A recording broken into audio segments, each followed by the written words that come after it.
After 8 years on the Senate Veterans Affairs Committee, 2 of them as chairman, it is no understatement to say that Senator Sanders has truly taken care of wounded, ill, and injured veterans and their surviving family members.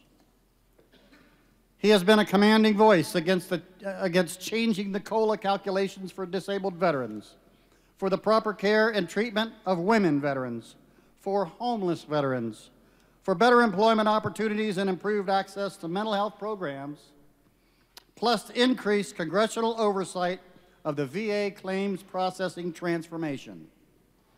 When the VA imploded last year, he was the lead negotiator for the Veterans Access, Choice, and Accountability Act, which the President signed into law last summer.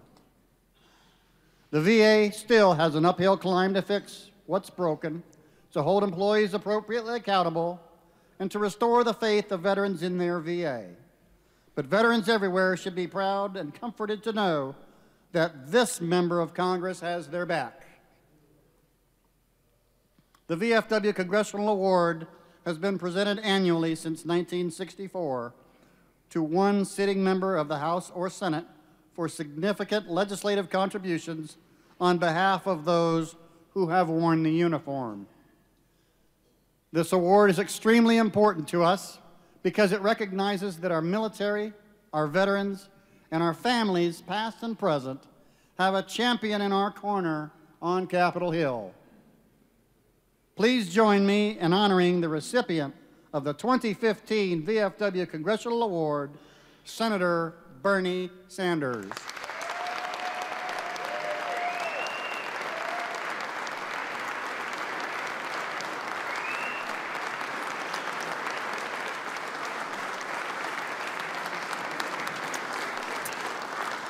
The 2015 VFW Congressional Award and Citation awarded to the Honorable Bernie Sanders, United States Senate, Vermont, in recognition and grateful appreciation to a veterans champion in Congress and as the chairman of the Senate Veterans Affairs Committee, helped to ensure that America kept her promise to deliver timely and quality VA health care and benefits to its 22 million veterans and their families and survivors, and witness whereof unto we have set our hand and sealed the official seal of the Veterans of Foreign Wars of the United States this 4th day of March 2015, approved by the National Council of Administration, signed by Commander-in-Chief John Stroud, attested to by Adjutant General John Hamilton.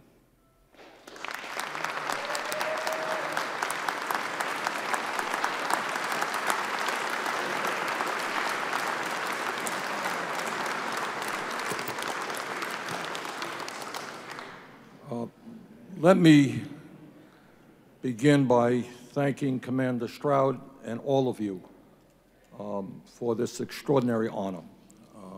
This award means an enormous amount to me, and I thank you very much for it. You know, when we think about human life, what life is about, and we think about sacrifices that people make, I think at the end of the day, it is hard to imagine anything more significant, anything more important, anything more courageous than when a man or a woman is prepared to put his or her life on the line and sometimes lose his or her life to defend our nation and other people.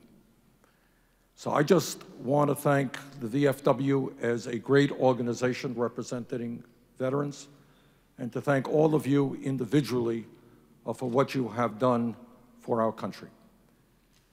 And when we talk about the role of the government which makes, the Congress which makes those very important decisions on a given day, saying we are going to send young men and women off to war knowing that some of them are never going to come home, and some of them are going to come home wounded in body or wounded in spirit, that we in the Congress have an awesome, unwavering responsibility to say that if we send you off to war, we and the people of the United States of America have the moral responsibility to say that when you come home, we're going to do everything that we can to make sure that your life is as good as it can be.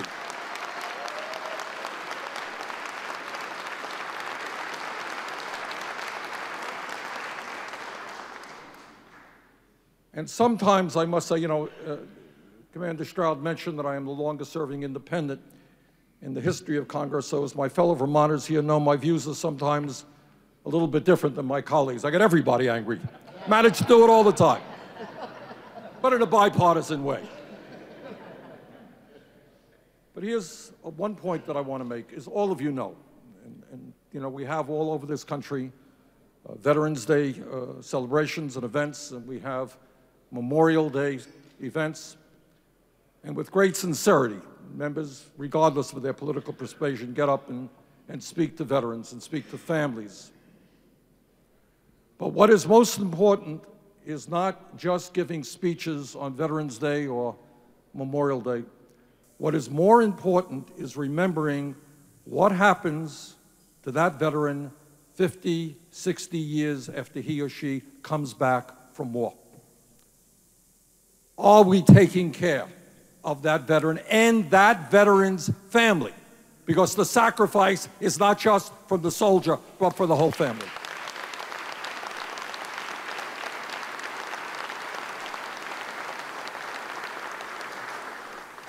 Vermont is a small state, but we have a long and outstanding military history from the Revolutionary War through Iraq. And I just want to thank Brenda and all of my fellow Vermonters who are here from the VFW, who do an outstanding job and have helped me very much in understanding the needs of the veterans. Thank you very much.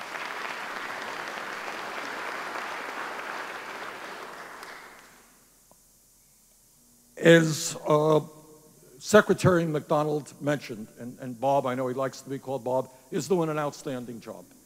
And I want everybody to know, and Bob and I have talked about this, this is the real world. The real world is that the VA runs 151 medical centers. Is that right, Bob? Yes. 151 and some 900 CBOCs, all right?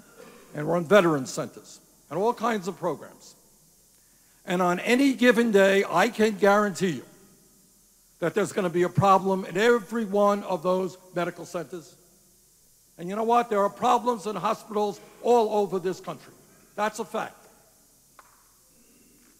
But what we should understand is that while the newspapers and the TV stations may play up the problems in the VA, and they should, and we are all agreed that what happened in Phoenix and elsewhere is totally unsatisfactory.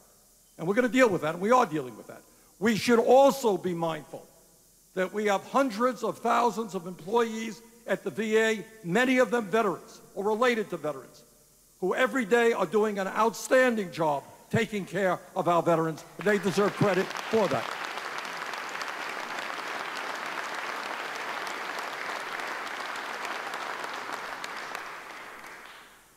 Point is, the VA is not perfect, but American healthcare system is not perfect either, nor is healthcare any place in the world. And our job is not just to beat up on the VA, but to give them the resources so that they can provide quality, timely care to every veteran in this country.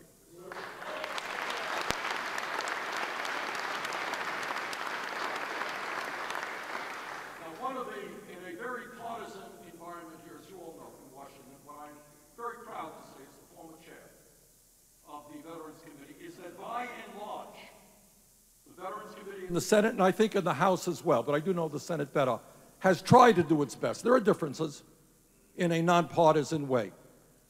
And the VFW and Bob Wallace and his staff have played an enormously important role in helping us to understand what's going on the ground all over this country. I want to thank Bob. Where's Bob?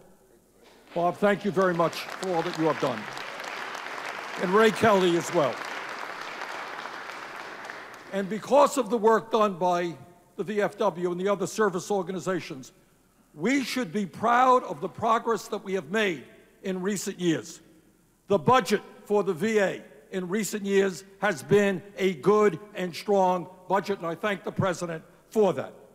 We today have over 9 million veterans enrolled in VA health care, and most of them are receiving excellent care. We talk about the backlog that exists for claims, a very serious issue. How many of you remember that 7 years ago, you know how we were doing claims? We were doing them by paper. You remember those huge box loads of paper for a particular veteran? The VA has gone a long way, not perfectly, but transforming a paper system into a digital system, and we thank them very much for that progress.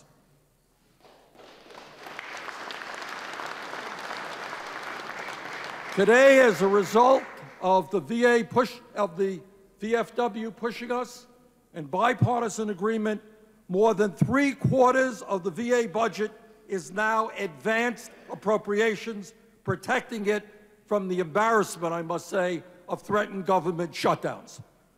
What we experienced in the last shutdown, which made me very nervous, made you very nervous, is that veterans were a week, 2 weeks away from not getting their benefits, which would have been absolutely abysmal. So what we have done now is make sure there is advanced appropriations. Hopefully the government doesn't get shut down again, but even so, we have protected veterans. I'm proud to say that under former Secretary Eric Shinseki and Bob McDonald, we have made real progress in dealing with the embarrassment of veterans' homelessness. We have a long way to go, but we're making progress there. And last but not least, in terms of our accomplishments, as a result of work done in Congress, post-9/11 veterans are now getting a very strong GI educational benefit.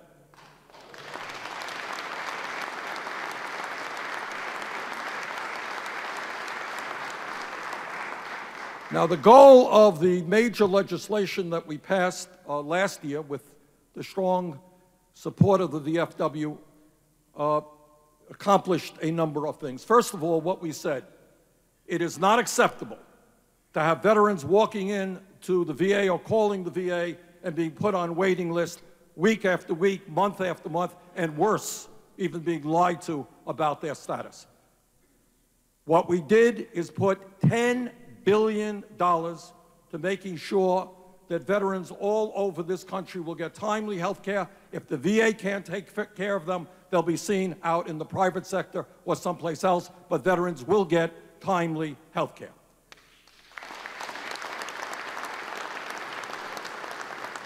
Second area that we made progress in is that in many rural states, veterans have to travel hundreds and hundreds of miles to get to a VA facility. That's wrong, that's unfair, and what we said, if you live more than 40 miles away from a facility, you can go to a private physician. I think that's an important step forward. Thirdly, what we also did in that bill is something that I was very, very proud of.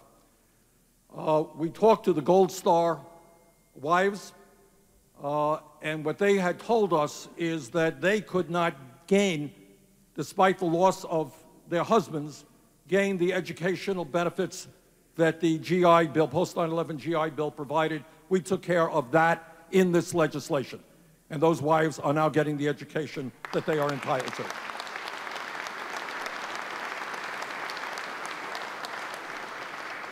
We also took care of the educational issue about the tuition situation of in-state tuition, very important to those people going to school right now. But let me tell you some areas, and Commander Stroud mentioned that this morning, that we have not yet made progress in, and I want to see us make progress in.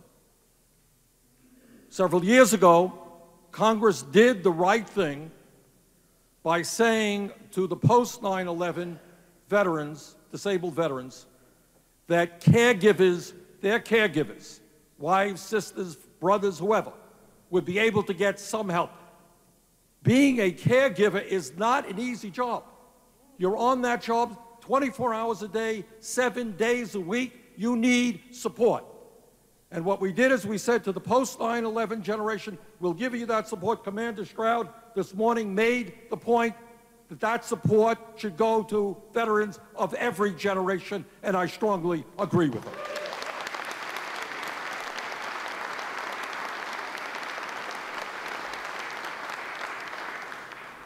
Another area that I worked on, and we brought forth legislation which included this provision. We only got 56 votes. We didn't get it through, but I'm not going to give up on it, is that in America, within the veterans community and outside of the veterans community, we have a real crisis in this country in terms of dental care. A lot of people cannot get affordable dental care all over this country. And I believe that when you talk about health care, you should talk about dental care. Dental care should be part of VA health care, and I'm going to fight to make that happen.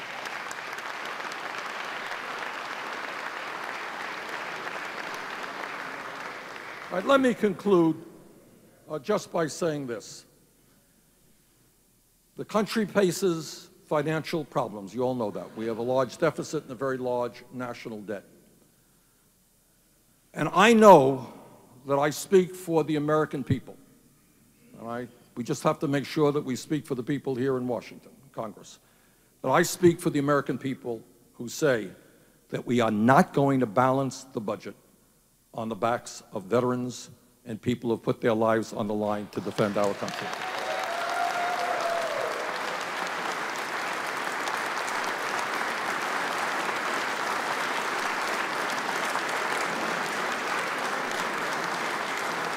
So thank you all for your service and your sacrifice in your personal lives, and thank you all very much for what your great organization is doing to protect veterans. Thank you.